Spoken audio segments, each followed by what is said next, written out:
What's going on, everyone? I'm Alex, and today I'm taking a look at the Zeblaze Crystal Smartwatch. This watch costs about 65 US dollars, but let's begin and take a look. What's going on, everyone? I'm Alex, and this is the review of the Zeblaze Crystal Smartwatch. I got this smartwatch from gearbest.com for about $70. Right now it's at 64 US dollars. I left a link in the video's description if you want to check it out. So about this smartwatch. Well, it has a processor that's a MediaTek 2502. So it's a newer processor. However, it's not the fastest processor, but the watch does feel very smooth, and it does go pretty well most of the time. I haven't had any issues with it. Aside from that, it has a heart rate monitor right here on the back. This is the heart rate monitor. It is waterproof, so you can basically put it in the water. This is made out of metal right here, and it does look good.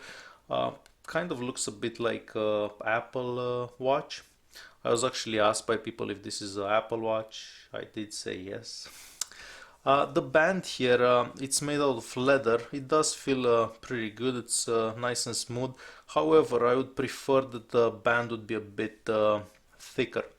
Right here, you can remove it very easily. It has a metal knob, so if you pull this, it comes out very easily. So you can put it back on anytime you wish. I imagine this is done like this in case you want to change the bands, so it's much easier that way. Other than that, it has a button on the side right here. This is the only button that the watch has. I haven't actually used that button too much. Basically just move your hand and the watch comes on. It's connected to the phone through this app right here. I'm going to show you the app first. It's called Fundoware. So I've had other smartwatches using the same app in the past. So I guess most of these Chinese apps use the exact same thing. You have to log in for a better experience. That way everything syncs from the watch to your username, like the cloud out there. Basically just have like a log of the heart rate monitor, the pedometer, and stuff like that. If not, you can just check it out on the watch. However, even if you don't log in, you're gonna get messages and notifications and everything else right on the watch, so you don't exactly have to make a username if you don't want to. I'll just start by showing you the notifications, since we're talking about notifications. So basically you get messages, calls, whatever happens on the phone, get a log right here on the clock. To some messages you can actually reply. If you go into messages here, messaging, basically it's gonna take a while to load because there are a lot of messages. So you just go in here and you press reply, and you have a list with whatever you'd like to reply. I mean, it would be nicer if you could actually type or dictate something, but it's not.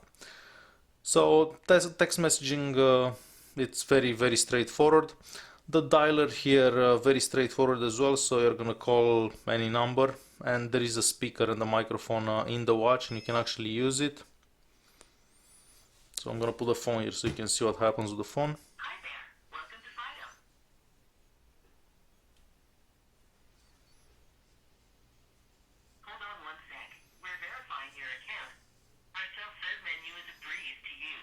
And it's pretty loud. However, if you're in a loud environment, you're not going to be able to hear the watch, and you're going to look well, kind of stupid if you put the watch to your ear. Other than that, the phone book, it's very straightforward. Whatever it's on the phone, it's going to show up right here. Call logs, you're going to see who you called, when you called, and so on. If we go in the settings app right here, you get like the Bluetooth settings, so just power on, visibility, and stuff like that. In the clock you get to select what watch face you want. We have like 4 or 5, so you have that one, you have this one, this one, this one as well. This one has like a call and phone book buttons. you get this one. I kind of like this one, for example. So you put it on, you swipe left, left, and this is it. So the watch does look pretty good. I mean, for a $64 watch, it does look good. What I don't like about it, so let's say that you have it on your arm. So you have the watch on your arm and you're gonna turn it around so you can see it, right? So it turns on as soon as you turn it towards you.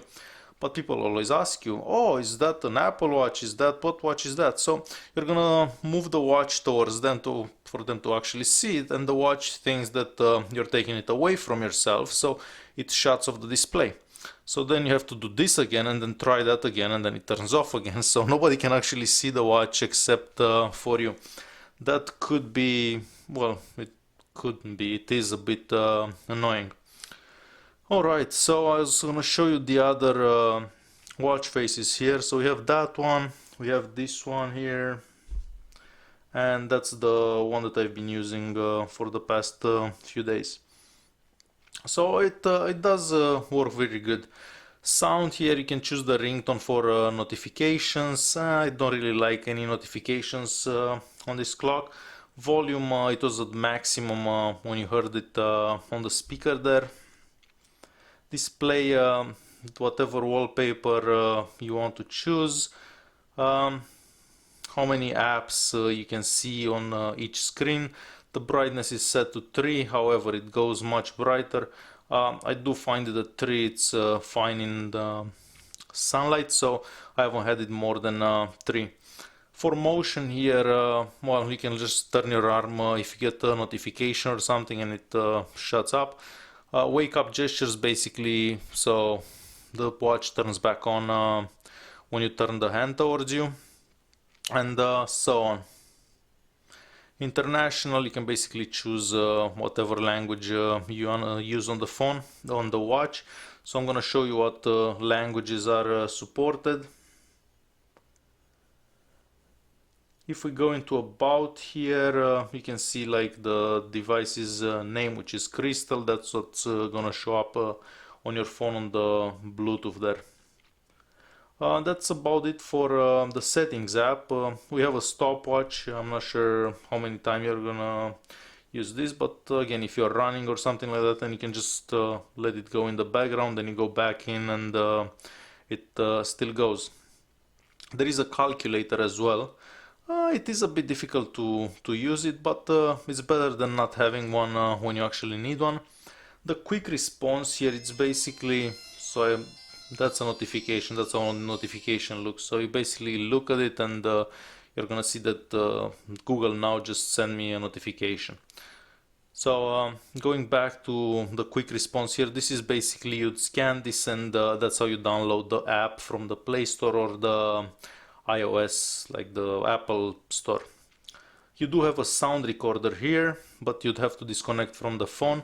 Basically it records whatever you're talking, so this is good if you're having a conversation with your boss or who knows who. The one thing I like, it's the heart rate monitor. It does work really well.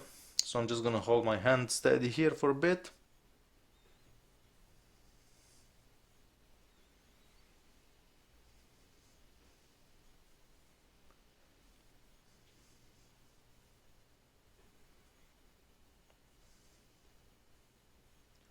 So 88 beats per minute.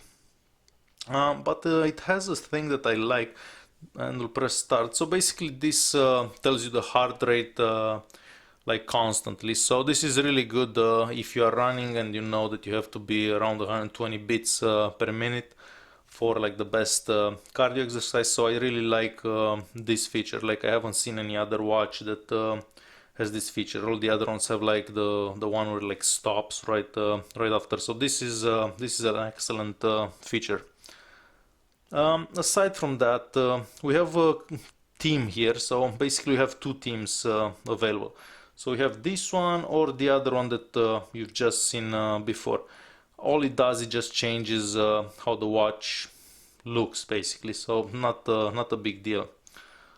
Keep in mind you have to stop the heart rate monitor, otherwise it's gonna keep going and in the background, so it's gonna waste the battery. Since I'm talking about the battery, I was able to get close to 2 days on this battery, so I took it off the charger a day and a half ago, and I just plugged it in before the review, so I almost got 2 full days using it. So it's really good in that sense. The one other thing that I use is the pedometer. So these are how many steps I've done today. So it's like 7 kilometers just walking around and doing nothing at work. Here you can see like the history, how many you've done whatever day. So that's good too. Here you can set like the height and the weight, so it measures better like how many calories and stuff you use. If we go into the file manager here, you're gonna see whatever files you have on the watch. There are no files because there is like very limited amount of memory. If we go into remote capture, basically it's gonna turn on the camera of the phone. So just press Android, and basically you're gonna see whatever the phone sees, and you can actually take a picture, and then it gets saved on the watch. I don't think this is useful, but however, it's there if you're actually gonna use it. The other thing is the Bluetooth music, so you can basically play stuff from the phone. So as you've seen, that works whatever I have on the phone. Alarm, it's very basic, like an alarm clock. You get the calendar, you can see the month. Find on my device, you're basically gonna search a file on your phone. I've never done that because it's gonna take forever and ever, because I have 120 gigs whatever of stuff on the phone. And that's pretty much the entire watch. I prefer using this watch without the app. I've actually only put the app for the past 2 hours so I can see how the notifications work and stuff. It does look pretty good, and people do look at this watch quite a bit, but I only use it for the heart rate monitor and the pedometer, and nothing else. I don't like notifications on the watch, so I don't exactly use a smartwatch as a smartwatch. I just use it as a tool more than a smartwatch. Alright, if you're interested in this watch and you want to check it out, I left a link in the video's description. Thanks for watching, and don't forget to subscribe.